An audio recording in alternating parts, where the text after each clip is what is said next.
बिहार विधानसभा चुनाव को लेकर बीजेपी की बड़ी बैठक। कल 5 घंटे से ज्यादा पार्टी का ये सीनियर नेताओं का मंथन चला, जिसके बाद संभावित उम्मीदवारों को लेकर ये बैठक में मंथन हुआ और 60 से ज़्यादा हारी हुई सीटों को लेकर मंथन हुआ है। रात को 12 बजे तक चली है बिहार चुनाव समिति की बैठक। ये बड़ी जानकारी आप तक साझा कर रहे हैं। बिहार विधानसभा चुनाव को लेकर बीजेपी की ये बड़ी बैठक, कल 5 घंटे से ज़्यादा चला पार्टी के सीनियर नेताओं का मंथन। संभावित उम्मीदवारों को लेकर बैठक हुआ है और इस बैठक में मंथन किया गया है। 60 से ज़्यादा हारी हुई सीटों को लेकर इस बैठक में मंथन किया गया है और रात को 12 बजे तक बिहार विधानसभा चुनाव समिति की ये बैठक चली है। और ये बड़ी जानकारी बिहार विधानसभा चुनाव को लेकर, जहां बीजेपी की ये बड़ी बैठक। और चलिए सीधे रुक करते हैं, हमारे साथ ललित बने हुए हैं। ललित, क्या कुछ जानकारी है बिहार विधानसभा चुनाव को लेकर बीजेपी की जो बड़ी बैठक हुई है कल? महेंद्र प्रधान बिहार के 2 दिन के दौरे पर वहां थे, तो उन्होंने शनिवार को भी इसकी बैठक ली थी चुनाव समिति की, और जो उसमें जो है संभावित उम्मीदवारों पर चर्चा हुई थी।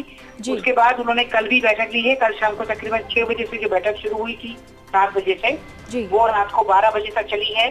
और 12 बजे तक चलने के बाद जो है माना जा रहा है कि जो सूत्र बता रहे हैं कि लगभग सभी संभावित उम्मीदवारों के नामों पर चर्चा हुई है। और अब ये जो नाम है ये बिहार से निकल करके केंद्रीय चुनाव समिति के सामने आएंगे और हेडक्वार्टर में एक दिन चुनाव समिति की बैठक होगी। उसके बाद जो है ये पूरी जो आखिरी सूची है उम्मीदवारों की, उसको फाइनल कर दिया जाएगा। एक जानकारी और भी निकल कर आ रही है कि बीजेपी ने इस बार खास फोकस उन 60 सीटों पर रखा है जिसको वो पिछली बार हार गई थी।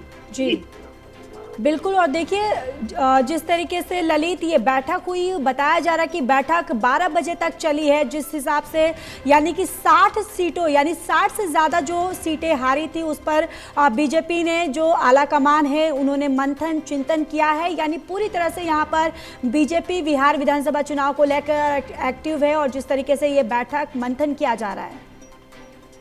बिल्कुल, देखिए बीजेपी का जो मंथन है वो हमेशा हर चुनाव में ऐसा ही चलता है।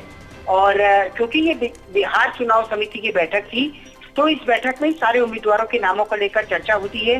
तकरीबन 3 से 4 उम्मीदवारों के नामों का पैनल जो है अब केंद्रीय चुनाव समिति के सामने आएगा और वहां पर इसको फाइनल किया जाएगा। वहीं दूसरी तरफ अगर देखा जाए तो जिस तरीके से हमने देखा है कि जो 60 सीटें बीजेपी हारी थी पिछली बार, उन पर पार्टी का ज्यादा फोकस है। पहले दिन की जो चर्चा का विषय था वो 60 सीटें ही थी। कल जो है बाकी सारे उम्मीदवारों पर चर्चा हुई है, सहयोगी गठबंधनों को वो सीटें देने पर चर्चा हुई है और भी कई सारे पहलुओं पर चर्चा हुई है। अब देखना होगा कि सीट बंटवारा कब तक होता है और इसके साथ ही जो है कब तक ये केंद्रीय चुनाव समिति की बैठक होती है। जी बिल्कुल। चलिए ललित, आप बने रहिए, मैं लौटूंगी।